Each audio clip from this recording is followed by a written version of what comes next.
आइए बात करते हैं यमन के बारे में। यमन मिडल ईस्ट में मौजूद एक मुस्लिम मुल्क है और बहुत सालों से वहाँ पे एक जंग जारी है। यमन जिस कहत से इस वक्त गुजर रहा है वो 100 सालों में इस दुनिया में बदतरीन जो कहत गुजर चुकी है उनमें से एक है। अब सवाल पैदा ये होता है कि वहाँ की जो जंग जारी है उसकी वजूहात क्या हैं और उसकी जो रूट कॉज है वो क्या है। उसकी 100% रीज़न तो शायद कोई भी नहीं जानता, ना मैं और ना आप, लेकिन फिर भी जितनी मालूमात हमारे पास हैं आइए उसको देखते हैं। बेसिकली यमन में दो ग्रुप्स थे, अभी भी हैं ज़ाहिर है। एक का ताल्लुक शियाज़म से था और एक का ताल्लुक सुन्नीज़म से था। जिस वक्त ये जंग की शुरुआत हुई है, जहाँ से ये चीज़ें और ख़राब होना शुरू हुई, जहाँ से ये चीज़ें बहुत ज़्यादा जानलेवा होना शुरू हुई, वो तब था कि जब सुन्नीज़म जो ग्रुप के लोग थे वो इक़्तिदार में थे। उन जो हुकूमत थी वो सुन्नीज़म के लोगों की थी, जो लीडर थे वो भी सुन्नीज़म से ताल्लुक़ रखते थे, और जो शियाज़म से ताल्लुक़ रखने वाले लोग थे उनकी कुछ डिमांड्स थी गवर्नमेंट से। वो चाहते थे कि जो लोग इस वक्त गवर्नमेंट में मौजूद हैं या जो इक़्तिदार में हैं वो उसको ख़त्म करें, और वो उनके अपने एक लीडर थे, वो चाहते थे कि वो इक़्तिदार में आए। अब उनकी क्या रीज़न थी या उस गवर्नमेंट में ऐसा क्या था, उस चीज़ को कोई भी नहीं जानता कि ये चीज़ कहाँ से स्टार्ट हुई, क्यों उन्हें इस चीज़ की जो है वो डिमांड उन्होंने की। अब जैसे ही उन्होंने ये डिमांड शुरू की तो जो इक़्तिदार में हुकूमत थी उन्होंने उनके ख़िलाफ़ कुछ एक्शन भी लिए, और उसी बीच में जो है वो जो शियाज़म से ताल्लुक़ रखने वाला ग्रुप था, उनके जो लीडर थे, कहा जाता है कि उन्हें मरवा दिया गया। आई डोंट नो अगर वाक़ई मरवा दिया गया या वो नेचुरल डेथ जो है वो उन्हें फ़ेस करनी पड़ी है, जो भी था। उस एक बहुत सेंसिटिव टाइम पे जब उनकी डेथ हुई तो उधर से वो जो है ना हालात बहुत ख़राब होना शुरू हुए, और उन दो ग्रुप्स के बीच में जो है वो एक जंगी हालात जो है वो शुरू हो गए। अब जो कंडीशन है, प्रेजेंट कंडीशन जो है वो यमन की, वो सिर्फ उन दो ग्रुप्स तक जो है ना वो महदूद नहीं है। हम सब जानते हैं, हमने बहुत दफ़ा देखा सऊदी अरब ने जो है वो यमन पे बहुत ज़्यादा हमले किए। कभी देखा तो यमन के कुछ ग्रोहों ने उनके बॉर्डर्स पे कोई जो है वो हंगामी हालात पैदा किए, और ये चीज़ें हम रोज़ जो है वो देखते रहते हैं। और अब तो उसमें इन्वॉल्वमेंट है बहुत सारे दूसरे ममालिक की, जैसे यूएस है, यूके है, फ्रांस है, जो कि with their intelligence and various things feed कर रहे हैं सऊदीया को। बट मुद्दा बात का ये है कि जब कोई वो बेसिकली क्या इस वक्त हो रहा है कि मुसलमान आपस में मुसलमानों से लड़ रहे हैं, और अगर वो कोई एक एक्सटर्नल फोर्स उनको अफेक्ट कर रही है तो आई थिंक उसमें उनका इतना कसूर नहीं है जितना खुद आपस में हम लोगों का है। बिकॉज इंटरनली जब कोई चीज़ वीक होती है, जब उनकी यूनिटी नहीं होती, तो कोई भी एक्सटर्नल फोर्स आपस में उनको ईजीली लड़वा सकती है। तो अब इस चीज़ की रूट कॉज कहाँ से स्टार्ट होती है? जो फ़िरका वारियत की, जो फ़िरके अल्लाह ने बनाया बेशक, लेकिन जब फ़िरका वारियत में नफ़रत आ जाती है तो ये फिर वो ऐसी ही जंगें जो है वो स्टार्ट होती हैं। तो वो अब दूसरे एक्सटर्नल फोर्सेस को या दूसरे ममालिक को इस चीज़ से क्या फ़ायदा है उनको लड़वा के, वो हम नहीं जानते, बट वो ऐसा कर रहे हैं। एंड जैसे सऊदीया है तो वहाँ पे मेजॉरिटी सुन्नीज़म की है, उनकी जो हुकूमत है, मेजॉरिटी जो लोग हैं वहाँ वो सुन्नीज़म है। सऊदीया की दूसरी तरफ ईरान है, उसमें मेजॉरिटी शियाज़म की है। इसकी रूट कॉज है वो है जो फ़िरक़ों के बीच में नफ़रतें हैं।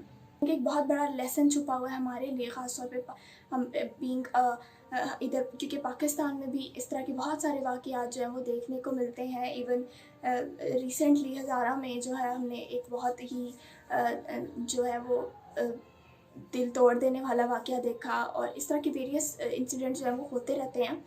तो ये है कि जो समझदार इंसान होता है, जो समझदार कौम होती है, वो दूसरों की गलतियों से सीख जाते हैं, ना कि जब तक खुद वो नुकसान उठाएं तब तक वो नहीं सीखते। तो क्योंकि आप भी जानते हैं, मैं भी जानती हूँ, इससे किसी कोई इनकार नहीं कर सकता, एटलीस्ट कोई भी नहीं कर सकता कि जितनी, क्योंकि यहाँ पे भी बहुत ये फ़िरका वारियत वाली नफ़रतें बहुत ज़्यादा हैं। बहुत, मैं इसे इस तरह देखती हूँ कि जैसे कोई ख़तरनाक चीज़ हो हमारे आसपास हो, वो बढ़ भी रही हो, लेकिन हम उससे या तो बेखबर हों या फिर हम उसे इग्नोर कर रहे हों। तो अभी वो जो ये एक सेक्टेरियन वायलेंस है या जो फ़िरका वारियत की वजह से नफ़रतें हैं, वो एक वैसी ही चीज़ है। और इसका एक बहुत आसान हल है जो कि हमारे अपने घरों में हो सकता है, क्योंकि ये जो चीज़ें होती हैं ये हमें फीड की जाती हैं थ्रू फैमिलीज़। जब हम बड़े हो रहे होते हैं, by our parents, by our families, by our households. تو یہ پیرنٹس ہی چینج کر سکتے ہیں کہ parents should stop feeding their children کہ with these thoughts with these hateful opinions about the others. یہ اس کا آسان حل ہے.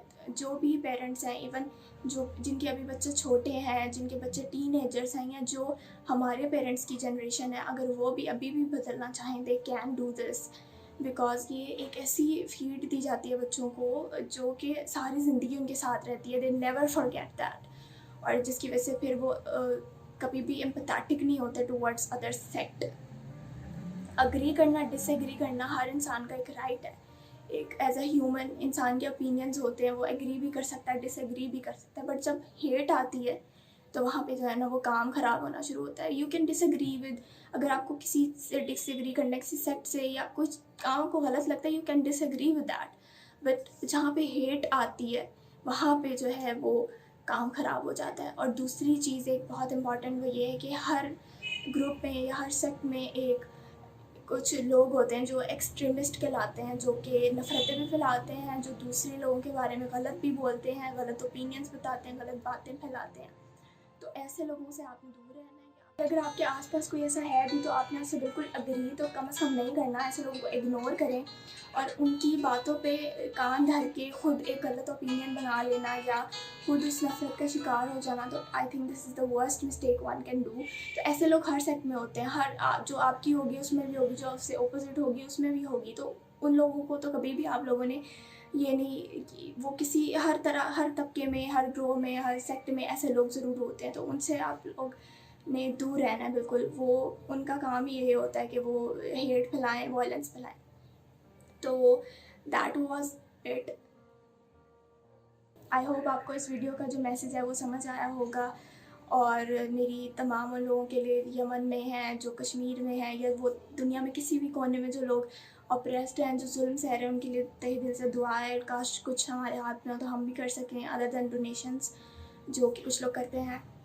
بٹ اسٹل کہیں نہ کہیں ایسا ایک بہت ہیلپ لیسنس فیل ہوتی ہے, بیکاز وہ اتنے سالوں سے وہ لوگ اس چیز کو برداشت کر رہے ہیں کہ آئی ڈونٹ تھنک کہ وہ اب ایسا لگتا ہے جیسے اب کوئی راہ رہ ہی نہیں گئی کہ انہیں انصاف ملے. یا پھر آئی سم ٹائم آئی وش کہ ایلون مسک جو ہیں وہ واقعی ایک مارس پہ کمیونٹی بنائیں اور ایسے تمام اپریسڈ لوگوں کو وہاں لے جائیں تاکہ وہ سکون کی سانس لیں, کیونکہ شاید یہ this world is too cruel to give them the justice now. Because اگر انصاف ملنے والا ہوتا تو شاید اب تک مل چکا ہوتا, کیونکہ جو قیمتی جانیں وہ تو ضائع ہوتی آ رہی ہیں, ابھی بھی ہو رہی ہیں. تو ان کے لیے بہت ساری دعائیں ہیں. اور لیکن پھر بھی سمجھدار اگین آئی سے کہ سمجھدار وہ ہوتا ہے جو دوسروں کی غلطیوں سے سیکھ لیتا ہے.